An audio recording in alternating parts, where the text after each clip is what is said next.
5-Minute Mom. So I wanted to touch on,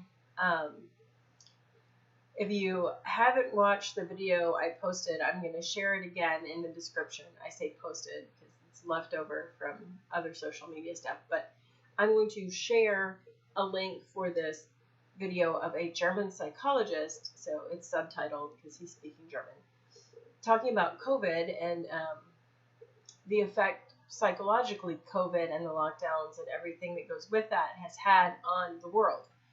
He's from Munich, Germany, so he's talking specifically about Europe, but I think it applies in general, to most people. So one thing I wanted to point out, and please, if you are a psychologist, shout out to my counseling and psychology friends that might be watching, please comment with what you think. I wanted to talk specifically about how to reduce stress, how to check your cognitive, I'm trying to just speak like a normal human being, how to watch your thoughts so you're not having stinking thinking, how to take care of yourself during this time, and also how you talk to your kids. So something that's really concerning to me is the whole, the children that are born during this time, like the birth to 5 years set. How do you talk to those kids in a way that they're going to be able to understand what's happening, or understand at least what they need to know without doing harm to them? Because birth to 5 is big. It's foundational for kids, for them understanding the mental map of the world around them, but also where they fit in it. So where's the psychologist on the task force, the COVID task force? We need to represent, with this virus. Psychology needs to be a thing that is represented in our country right now. So parents might have a little help. So people might have a little help with understanding what's going on and how to deal with things that come up, past trauma, PTSD, things that are going to come up in this situation. And I don't want to talk too much about it because there is someone who knows a lot more and has been in practice for decades that can speak intelligently about it. And he does that in the video in the description box. So click on that and watch that. But specifically with kids, how do you explain to kids that they're not walking time bombs that are going to kill all their relatives? So, because that's kind of the message that they're getting, especially if they see any news or they see any, whatever, even well-intentioned people. I watched this video from the German psychologist and I was like, he makes a lot of sense. And I was trying to remember early on, one of my kids had a complete meltdown. My 3-year-old had a complete meltdown, and it was about the masks. And I just thought to myself after watching this video, did I say something to him? Now he's fine now, and we talked through it. And that's the good thing about kids is they can bounce back.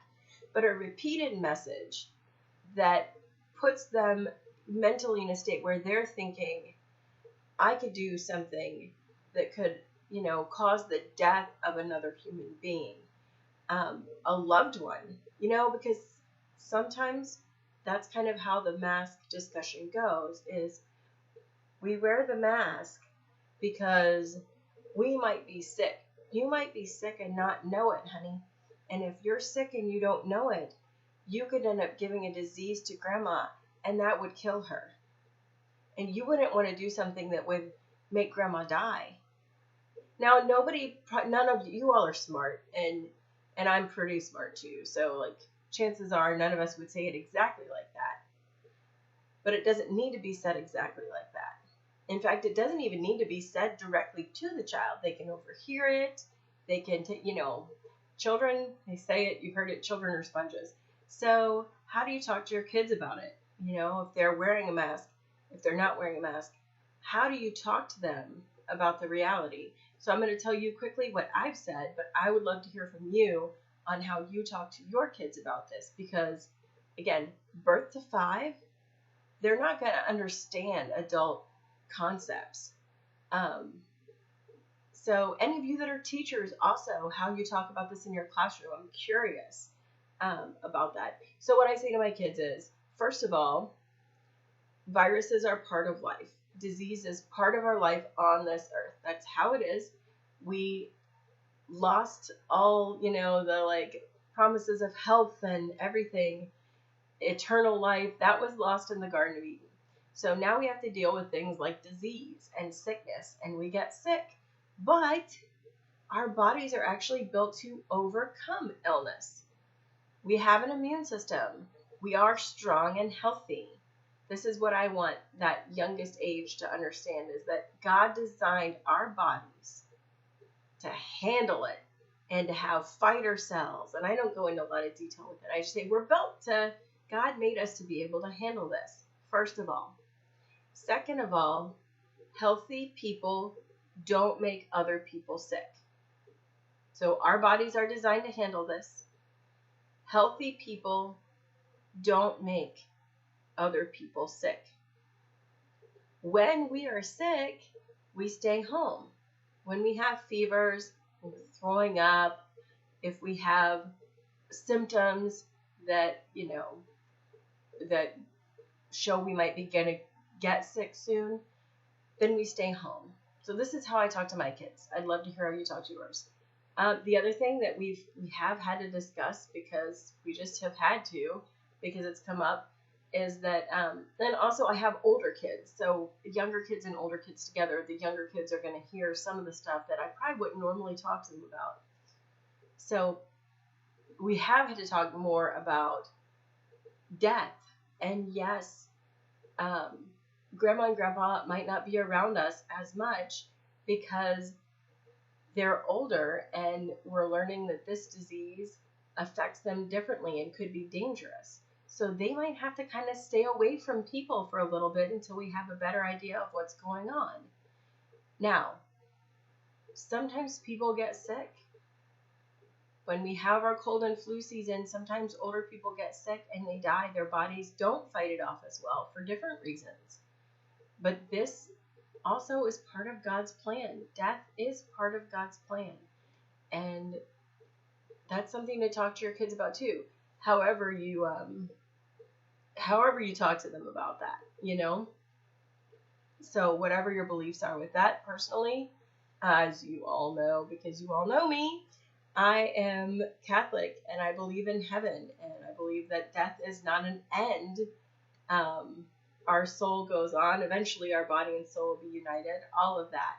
And so it's just basic stuff, like in heaven, nobody's going to be crying about anything. We're going to be worshiping God, and it's going to be beautiful and good, and we should all be really excited to get there when God calls us. And until then, we just do the work that's before us, and we try not to worry too much about death because we have no control over it.